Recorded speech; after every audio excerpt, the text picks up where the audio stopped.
আসসালামু আলাইকুম রহমতুল্লাহ। আলহামদুলিল্লাহ রবিল আলমিন, সালাতাম আলা রসুলহিল করিম। প্রিয় দর্শক, আজ আমরা কয়েকটি আমল সম্পর্কে আলোচনা করব, যেই আমল করলে আল্লাহ নবী সাল্লাল্লাহু আলাইহি ওয়াসাল্লাম বলেছেন এর আমলকারীকে হজের সমান সওয়াব দান করা হয়। হজের সমান সওয়াব আল্লাহ তাআলা তাকে দান করবেন, এমন আমল সম্পর্কে আমরা আজকে আলোচনা করব। রাসূলুল্লাহ সাল্লাল্লাহু আলাইহি ওয়াসাল্লাম বলেন, মান খারাজা মুতাতাহহিরান মিন বাইতিহি ইলা সালাতিন মাকতুবাতিন কানাত আজরুহু কাআজরিল হাজ্জিল মুহরিম। যে ব্যক্তি ঘরের মধ্যে পবিত্রতা অর্জন করে ফরজ নামাজ পড়ার জন্য সে ঘর থেকে বের হলো, এই ব্যক্তিকে আল্লাহ তাআলা হজের সমান সওয়াব দান করবেন। অর্থাৎ সে ফরজ নামাজ পড়ার জন্য ঘর থেকে বের হয়েছে, কিন্তু ওযুটা করেছে বা গোসল করেছে সে ঘরের মধ্যে সে পবিত্রতা অর্জন করে, ওযু হোক বা গোসল হোক, সে পবিত্রতা অর্জন করে ফরজ নামাজ পড়ার জন্য ঘর থেকে বের হলো, এই ব্যক্তিকে আল্লাহ তাআলা হজের সমান সওয়াব দান করবেন। খুবই সাধারণ ছোট একটি আমল, কিন্তু অনেক বড় প্রতিদান। আমরা অনেকেই ঘর থেকে মসজিদে আসি নামাজ পড়ার জন্য, কিন্তু মসজিদে এসে আমরা মসজিদের ওযুখানে ওযু করি। এইটা না করে আমরা যেন চেষ্টা করি ঘরের মধ্যে আমরা ওযু করে তারপর আমরা মসজিদের উদ্দেশ্যে বের হব। রাসূলুল্লাহ সাল্লাল্লাহু আলাইহি ওয়াসাল্লাম বলেন, যে ব্যক্তি ঘরের মধ্যে ওযু করলো তারপর সে ফরজ নামাজ পড়ার জন্য ঘর থেকে বের হলো, আল্লাহ তাআলা তাকে হজের সমান সওয়াব দান করবেন। অন্য হাদিসে আছে, তার প্রত্যেকটি কদমে কদমে আল্লাহ তাআলা তাকে নেকি দান করবেন। এক কদমের বিনিময়ে আল্লাহ তাআলা তার গুনাহ মাফ করবেন, আর এক কদমের বিনিময়ে তার সম্মানকে আল্লাহ তাআলা বাড়িয়ে দিবেন। 27 গুণ সওয়াব, এটা হাদিসে প্রসিদ্ধ হাদিস আছে। একাকী নামাজ আদায় করার চেয়ে জামাতে নামাজ আদায় করলে 27 গুণ বেশি সওয়াব হয়। সালাতুল জামাআতি আফদালু মিন সালাতিল ফজর বি27 দারাজা। হজের সমান সওয়াব পাওয়া যায় এমন আরেকটি আমল হলো, আল্লাহ রাসূল সাল্লাল্লাহু আলাইহি ওয়াসাল্লাম বলেন, মান সাল্লাল গাদাতা ফি জামাআতিন সুম্মা ক্বাআদা ইয়াযকুরুল্লাহা হাত্তা তাতলুআ আশ-শামসু সুম্মা সাল্লা রাকআতাইন কানাত লাহু কাআজরি হাজ্জাতিন ওয়া উমরাহ। কেউ যদি ফজরের নামাজ জামাতে আদায় করে, নামাজ আদায় করার পর সে নামাজের জায়গায় বসে থাকে, তাসবিহ তাহলিল করে সূর্য ওঠা পর্যন্ত সে যদি জিকির আজকার করে এবং সূর্য ওঠার পর সে 2 রাকাত নামাজ আদায় করে, যেই নামাজকে আমরা সবাই ইশরাকের নামাজ বলে জানি, তো এই আমলটা যদি কেউ করতে পারে, আল্লাহ নবী সাল্লাল্লাহু আলাইহি ওয়াসাল্লাম বলেন আল্লাহ তাআলা তাকে পরিপূর্ণ একটি হজ এবং পরিপূর্ণ একটি উমরার সওয়াব আল্লাহ তাআলা তাকে দান করবেন।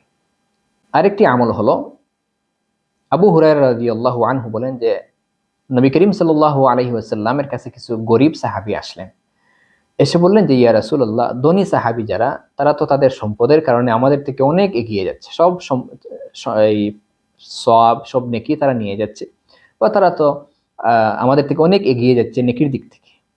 কারণ ইউসাল্লুনা কামা নুসাল্লি ইয়াসুমুনা কামা নাসুম, তারা নামাজ পড়েন আমরাও নামাজ পড়ি, তারা রোজা রাখেন আমরাও রোজা রাখি। অর্থাৎ নামাজ রোজা সব দিক থেকে তো আমরা তাদের সমান, তাদের সাথে আমরা একসাথে আমরা নামাজ রোজা আদায় করি। কিন্তু তাদের সম্পদ আছে, ধন সম্পদ আছে, কিন্তু আমরা তো গরিব।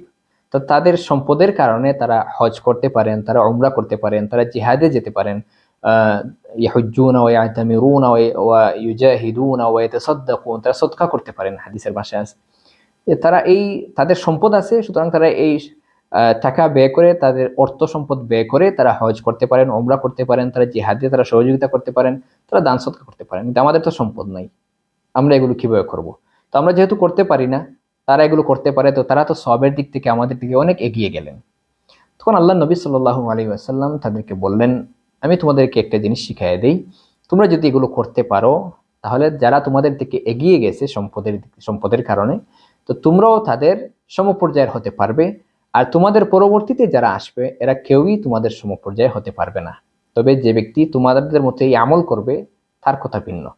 তখন আল্লাহ নবী সাল্লাল্লাহু আলাইহি ওয়াসাল্লাম তাদেরকে শিখালেন যে, তুসাব্বিহুনা ওয়া তাহমাদুনা ওয়া তুকাব্বিরুন খালফা কুল্লি সালাতিন 33, তোমরা প্রত্যেক ফরজ নামাজের পরে তোমরা 33 বার সুবহানাল্লাহ পড়বে, 33 বার আলহামদুলিল্লাহ পড়বে, 33 বার তোমরা আল্লাহু আকবার পড়বে।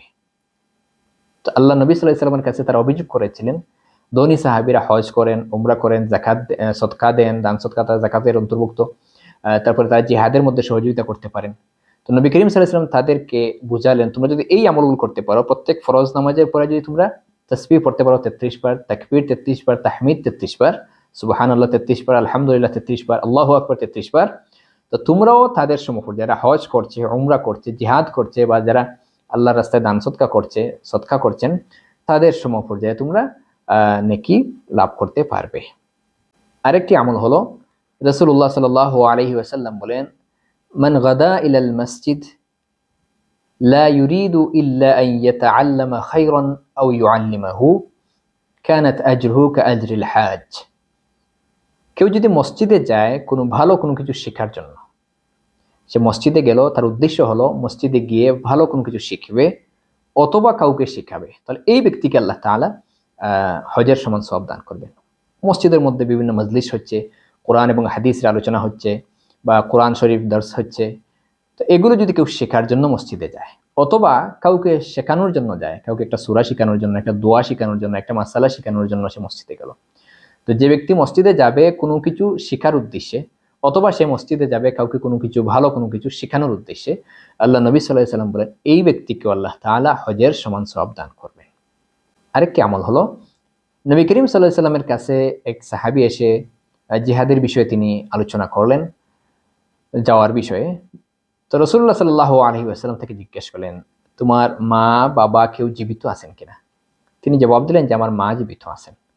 রাসূলুল্লাহ সাল্লাল্লাহু আলাইহি ওয়াসাল্লাম বললেন, তুমি তোমার মায়ের সেবা করতে থাকো, আল্লাহকে ভয় করো আর তুমি তোমার মায়ের সেবা করতে থাকো। তোমার মা যদি তোমার উপর সন্তুষ্ট হয়ে যান, ফাইন ফাআলতা যালিকা ফাআনতা হাজ্জুন ওয়া মু'তামিরুন ওয়া মুজাহিদুন ইযা রাদিয়াত আনকা। তোমার মা যদি তোমার উপর সন্তুষ্ট হয়ে যান, তাহলে জেনে রাখো তুমি একজন হজ আদায়কারী, একজন উমরা আদায়কারী, একজন মুজাহিদ। অর্থাৎ তোমার মা তোমার উপর সন্তুষ্ট হয়ে গেলে হজ আদায় করে তুমি যে সওয়াব পেতে, উমরা করে তুমি যে সওয়াব পাওয়ার আশা রাখো, জিহাদে অংশগ্রহণ করে তুমি যে সওয়াবের আশা রাখো, এগুলো তুমি পেয়ে যাবে তোমার মা যদি তোমার উপর সন্তুষ্ট হয়ে যায়। সুতরাং তুমি তোমার মায়ের সেবা করতে থাকো। তো মা বাবার খেদমত করা, এটা যদি কেউ হজের সওয়াব নিতে চান তাহলে মা বাবার খেদমতে লেগে যান, আল্লাহ তাআলা হজের সওয়াব দান করবেন। আরেকটি বিষয় হলো, আপনি নিয়ত করতে পারেন, হজের নিয়ত রাখুন যে আল্লাহ তাআলা যদি আমাকে তৌফিক দান করেন তাহলে আমি হজ করব। এখন যদি আপনি ভবিষ্যতে করতে নাও পারেন, তাও আল্লাহ তাআলা আপনাকে সওয়াব দান করবেন। কারণ একটা হাদিসের মধ্যে আছে, যে হাদিসে কুদসি, যে আমার বান্দা যদি কোনো ভালো কাজের নিয়ত করে তাহলে এই ব্যক্তিকে আমি এই ভালো কাজের নিয়তের কারণে তাকে সওয়াব দিয়ে দিই, আর যদি সে এই কাজটা করে নেয় তাহলে তাকে আমি 10 গুণ বাড়িয়ে সওয়াব দিই। আরেকটা আমল করতে পারেন, কাউকে আপনি আপনার পক্ষ থেকে হজ আদায়ের জন্য যাবতীয় খরচাদি, টাকা পয়সা যা কিছু প্রয়োজন সব কিছু দিয়ে আপনি মানুষকে হজ করাতে পারেন। তো তিনি হজ করে যে সওয়াব পাবেন, আপনি তার পেছনে অর্থ খরচ করার কারণে, মাল সম্পদ দেওয়ার কারণে, টাকা পয়সা খরচ করার কারণে আপনি সমান সওয়াব পেতে পারেন। উমরার ক্ষেত্রে আরেকটা নবী করিম সাল্লাল্লাহু আলাইহি ওয়াসাল্লাম বলেছেন, কেউ যদি রমাদান মাসে উমরা করে, ইন্নাল উমরাতা ফি রমাদান তা'দিলু হাজ্জাহ আও হাজ্জাতান মাই। কেউ যদি রমাদান মাসে উমরা করে, আল্লাহ নবী সাল্লাল্লাহু আলাইহি ওয়াসাল্লাম বলেন এই রমাদান মাসের উমরা হজের সমান, অথবা নবী করিম সাল্লাল্লাহু আলাইহি ওয়াসাল্লাম বলেছেন যে আমার সাথে, অর্থাৎ নবী করিম সাল্লাল্লাহু আলাইহি ওয়াসাল্লামের সাথে হজ করার সমান। অনেক বড় একটি ফজিলত। কেউ যদি রমাদান শরীফে উমরা করে তাহলে আল্লাহ নবী সাল্লাল্লাহু আলাইহি ওয়াসাল্লাম বলেন রমাদানে উমরা করা এটা হচ্ছে হজের সমান অথবা নবীজির সাথে হজ করার সমান। আল্লাহ তাআলা যেন আমাদেরকে আমল করার তৌফিক দান।